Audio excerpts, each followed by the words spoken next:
என் அன்பான சாய் சொந்தங்கள் அனைவருக்கும் வணக்கம். மீண்டும் உங்களை சந்திப்பதில் மிகுந்த மகிழ்ச்சி அடைகிறேன். குருஸ்தான் உருவான வரலாறு பற்றி தான் நம்ம இப்போ பேசின்னு இருக்கிறோம். நேற்று பாபாவோட அந்த புகைப்படம், அழகான அந்த தத்ரூபமான புகைப்படம் எப்படி வரைஞ்சி கொண்டாந்து வச்சுன்றதை நம்ம பார்த்தோம். அதை பார்க்காதவங்களுக்கு நான் கீழே லிங்க் தரேன், போய் பாருங்க. இன்னைக்கு குருஸ்தான்ல இருக்கிற ரொம்ப முக்கியமான இன்னொரு பொருள் என்னன்னா லிங்கம் செய்யலாம். அழகான அந்த குட்டி லிங்கமும் நந்தியும் ரொம்ப அழகா இருக்கும். அதுதான் நாம எப்படி வந்ததுன்றதை பார்க்கலாம். அதுக்கு முன்னாடி நாளைக்கு வியாழக்கிழமை நம்மளுடைய ஸ்ரீ துவாரகமாய் ஆலயத்துல திருமணம் ஆகாத உங்க மகனோ மகளோ இருந்தா அவங்களுடைய பெயர், வயசு, ராசி எல்லாம் என்னுடைய வாட்ஸ்அப் நம்பருக்கு அனுப்புங்க. நாளைக்கு வியாழக்கிழமை மாலை 6 மணிக்கு ஸ்ரீ துவாரகமாய் ஆலயத்துல சிறப்பு கூட்டு பிரார்த்தனை இருக்கு. அவங்களுடைய பெயர்கள் அனுப்பி வைங்க. வாங்க லிங்கம் அந்த கதையை பத்தி பேசலாம். நான் ஷிரடிக்கு போகும்போது அந்த குருஸ்தானத்துல இருக்கிற லிங்கம் இருக்கும். ரொம்ப குட்டியா இருக்கு, நீங்க பாத்தீங்கன்னா தெரியும். அந்த லிங்கம் நம்ம குருஸ்தான் ஆலயம் ஆரம்பிக்கும் போது இங்க அந்த லிங்கம் வரணும், அதுக்கான ஏற்பாடுகளை பண்ணணும்னு சொல்லி நான் முயற்சி பண்ணேன். எனக்கு என்னன்னா வடநாட்டுல நான் நம்ம ஷிரடிக்கு போகும்போது அங்க இருக்கிற சிவன் கோயிலுக்கெல்லாம் போவேன். அந்த சிவன் கோயில்லாம் நம்ம போய் லிங்கத்தை தொட்டு தொட்டு வணங்கலாம். தமிழ்நாட்டுல எந்த லிங்கத்தையும் நம்ம தொட முடியாது. ஆனா வடநாட்டுல இருக்கிற லிங்கத்தை நம்ம கட்டி பிடிச்சிருக்கலாம். என்னுடைய நிறைய வீடியோல பார்த்துருப்பீங்க. கோதாவரி நதிக்கரையில இருக்கிற அந்த லிங்கத்தை நம்ம கட்டி பிடிச்சிருக்கிறோம். பெரிய லிங்கமா இருக்கும், அழகா இருக்கும், அது நல்லா ஷைனிங்கா இருக்கும். அந்த லிங்கம் எங்கேருந்து எடுப்பாங்கன்னா நர்மதா நதிக்கரை, அதுல அங்க இருக்கிற அந்த சாலிகிராம கல்லுன்னுவாங்க, இல்ல அந்த அங்க கிடைக்கிற கல்லை வச்சுதான் அதை நமக்கு அங்க நிறைய இடத்துல எடுத்து பண்றது. அங்க இருக்கிற லிங்கமே அப்படிதான் இருக்கும், நல்ல ஷைனிங்கா இருக்கும்.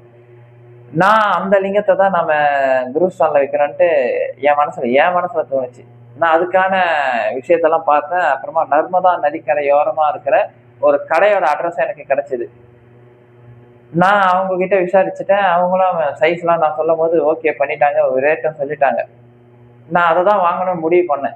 ஏன்னா அந்த லிங்கம் வித்தியாசமா இருக்கும், ஷைனிங்கா இருக்கும், அதுலயே நிறைய டிசைனா கிடைக்கும். ஆனா பாபா என்ன பண்ணாருன்னா, அந்த லிங்கம் இங்க வைக்கக்கூடாதுன்னு அவர் முடிவு பண்ணியிருப்பார் போல இருக்கு. கருங்கல்ல தான் வைக்கணும். ஏன்னா தமிழ்நாட்டுக்குன்னு ஒரு விஷயம் இருக்கு. இங்க இருக்கிற எல்லா லிங்கமும் கருங்கல்லால ஆனது. நான் நினைச்சது அங்க இருக்கிற லிங்கம் தான் வைக்கணும் நமக்கு.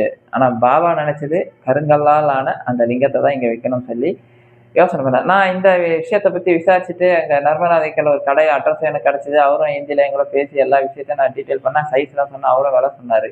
ஆனா பாபா ஒரே நாள்ல இதை மாத்தினார். எப்படின்னா, இந்த இடத்துல கருங்கல்லால் ஆன லிங்கம் வரணும், அதுவும் அந்த சைஸ் கூட கரெக்டா சொன்னார். 6 இன்ச்சு. நான் நினைச்சேன் 9 இன்ச்சு வைக்கலாம். 9 இன்ச்சுனா 3/4 அடி வைக்கலாம், நல்லா இருக்குன்னு. ஆனா 6 இன்ச்சு. அந்த லிங்கத்துல அழகா பட்டை போட்ட மாதிரி இருக்கணும். அதுலயே லிங்கத்துல பட்டை போட்ட மாதிரி இருக்கணும். சிவன்னா நம்ம எப்பவுமே அந்த பட்டை தானே போடுவாங்க, அது போட்ட மாதிரியே வாங்கினாரு. அதோட உருவத்தையும் நமக்கு காமிச்சாரு எப்படி இருக்கணும்னு. நான் ஏன்னா அந்த நர்மதா நதிக்கரையில இருக்கிற அந்த லிங்கத்துல பட்டெல்லாம் போட முடியாது, ஷைனிங்கா இருக்குது. எனக்கு அதுல போட்டு தர முடியுமா அப்படின்லாம் யோசனை பண்ண. இல்ல, கருங்கல்ல தான் வரணும்னு பாபா எனக்கு உணர்த்தினார். பாபா உணர்த்தி எனக்கு இந்த லிங்கத்தை பண்ணு, நீ இங்கதான் வைக்கணும்னாரு. கருங்கல் லிங்கம்னா நம்ம எங்க கிடைக்கும்னு எனக்கு தேடி பார்க்கும்போது, நான் சும்மா ஒரு யூடியூப் திறக்கிறேன். திறந்த உடனே ஒரு லிங்கத்தை நான் எனக்கு சில விஷயங்களை உணர்த்தின லிங்கம் அப்படியே எனக்கு வந்தது. எனக்கு ஆச்சரியமா ஆயிடுச்சு. என்னடா இந்த லிங்கம் அந்த பட்டை போட்ட மாதிரி இருக்கு, இந்த லிங்கம் நமக்கு தேவைப்படுது, கரெக்டா அந்த லிங்கத்தை தான் காட்ட சொல்லி அந்த கடையோட நேமையா நமக்கு உடனே வந்தது. ஆச்சரியமா ஆயிடுச்சு. சரி, நம்ம உடனே அந்த கடையை தொடர்பு கொள்ளலாம் சொல்லிட்டு கடையை தொடர்பு கொண்டேன். நான் எதிர்பார்த்த மாதிரி அந்த லிங்கமும் இருக்கு, அந்த நந்தி எல்லாமே இருந்தது. பாபா காமிச்ச அந்த பட்டை போட்ட மாதிரி லிங்கம் இருக்கு, நந்தியா இருக்கு, அழகா இருக்கு. யோசனை பண்ணிட்டு கடற்காரை தொடர்பு கொண்டேன். அந்த கடை எங்கன்னா மகாபலிபுரத்துல இருக்கு, அவங்களோட கடை. என் மனசுல எப்பவும் 9 இன்ச்சு தான் இருந்தது. அப்பயும் 9 இன்ச்சு இருக்கு, எனக்கு அது போதும். நான் 9 இன்ச்சுக்கு நான் அவர்கிட்ட சொல்லிட்டேன், 9 இன்ச்சு வேணுங்க எனக்கு, 3/4 அடி. அவர் என்ன சொன்னாருன்னா, நீங்க நேரா பார்த்து வாங்குங்க, நேரா பார்த்தா ரொம்ப நல்லதுன்னாரு. நான் தான் அளவு சொல்றேனே, எனக்கு கொரியர்ல அனுப்பிச்சிருங்க, மகாபலிபுரம் தான் நான் வாங்கிக்கிறேன். இல்ல சார், எனக்கு நேரா வாங்கினாரு. என்னடா இப்படி சொல்றாருன்னு சொல்லிட்டு நான் அந்த கடைக்கு அதுக்கப்புறமா நான் போனேன். அந்த எந்த கடைன்றதெல்லாம் உங்களுக்கு காட்டுறேன். அந்த கடைக்கு நான் போனேன்.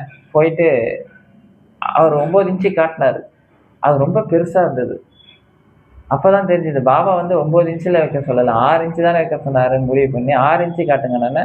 அதுக்கப்புறமா அவர் போய் நமக்குன்னு 6 இன்ச்சு தனியா தயார் பண்ணி அவர் காமிச்சது 9 இன்ச்சு தான். எங்களை அங்கேயே வெயிட் பண்ண சொல்லி 9 இன்ச்சு என்று மாறி 6 இன்ச்சா மாறி அதுக்கேற்ற மாதிரி 4 இன்ச்சுக்கு நம்மளுடைய நந்தி எல்லாம் ரெடி பண்ணி அப்ப எடுத்துன்னு வந்தாரு. உண்மையிலே அவரை காமிச்சதோட இந்த 6 இன்ச்சு லிங்கம் நம்ம துவாரகமாயில அந்த குருஸ்தான் ஆலயத்துல வைக்கிறதுக்கு சரியாக இருந்திருக்கு. நான் 9 இன்ச்சுன்றது ரொம்ப பெருசா இருந்தது.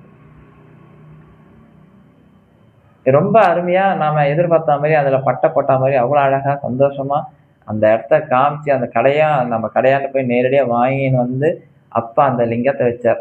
ஆனா நான் வைக்கணும்னு நினைச்சது வந்து நர்மதா நதிக்கரை ஓரத்துல இருக்கிற அந்த அந்த கூழாங்கல் தான். அது பெரும்பாலும் பெரிய பெரிய கல்லுல அதை செய்வாங்க. அந்த கல்லுல தான் வைக்கணும்னு நினைச்சேன். ஆனா பாபா இல்ல. நான் தமிழ்நாட்டுல இருக்கிறேன். எனக்கு தமிழ்நாட்டுல இருக்கிற மாதிரி லிங்கம் கருங்கல்ல தான்டா வைக்கணும்னாரு. எனவே தான் பாபா அந்த லிங்கத்தையே காமிச்சு அது அந்த கடையில போய் அதுல பட்டை போட்ட மாதிரியே இருக்கணும், அவ்வளவு தத்ரூபமா இருக்கணும்னு சொல்லி அந்த படத்தையே எனக்கு காமிச்சு அந்த கடையில போய் வாங்கிட்டு வர வச்சு நம்ம அழகா அங்க பிரதிஷ்டை பண்ணோம். உண்மையிலே அந்த லிங்கம் ரொம்ப அருமையா இருக்கும். நீங்க பார்த்துருப்பீங்க. பாபாவோட ஆசீர்வாதத்தோட லிங்கம் நம்ம குருஸ்தான் ஆலயத்துல இந்த வழியா தான் வந்தது. நான் ஒண்ணு நினைச்சேன், பாபா ஒண்ணு நினைச்சது. எப்பயும் பாபா நினைச்சது தான் நடக்கும். நாம நினைப்போம்ல, நாம இதெல்லாம் பண்ணணும்னு நினைப்போம். ஆனா பாபா இல்ல. ஏன் தமிழ்நாட்டுல இருக்கிறேன். தமிழ்நாட்டுல இருந்து கருங்கல்லால ஆன லிங்கத்துக்கு தான் நல்ல பவர் இருக்கும். வடநாட்டுல அது இல்ல. நான் இப்ப இங்க தமிழ்நாட்டுல உன் கூட இருக்கிறேன். அப்ப இங்க எனக்கு லிங்கம் நீ கருங்கல்ல தான் படைக்கணும்னு சொல்லி கருங்கல்ல தான் வச்சோம். ரொம்ப அருமையா வந்திருக்கு. அதை நீங்க பார்த்துருப்பீங்க. பார்க்காதவங்களுக்கு அந்த லிங்கத்தை நான் உங்களுக்கு தனியா காமிக்கிறேன். பாருங்க. அப்பாவோட ஆசீர்வாதத்தோட இந்த குருஸ்தான் ஆலயம் வந்தது. நாளைக்கு பாபாவோட பாதம் எப்படி வந்ததுன்றதை பார்க்கலாம். ஏன்னா பாபாவோட பாதமும் அந்த குருஸ்தான் ஆலயத்துல இருக்கு சாய்ராம். கண்டிப்பா இது எல்லாரோட கூட்டு முயற்சியில இந்த குருஸ்தான் ஆலயம் உருவாச்சு. இன்னைக்கு அவ்வளவு அழகா சிறப்பா அங்க பூஜை பண்ணின்னு இருக்கிறாங்க. பாபாவோட ஆசீர்வாதத்தோட பாபா அங்க உட்கார்ந்து எல்லாருக்கும் ஆசீர்வாதம் பண்றாரு சாய்ராம். அப்பாவுக்கும் கொடான கொடி நன்றிகள். இந்த குருஸ்தான் வரலாறு கேட்ட உங்களுக்கும் கொடான கொடி நன்றிகள் சாய்ராம்.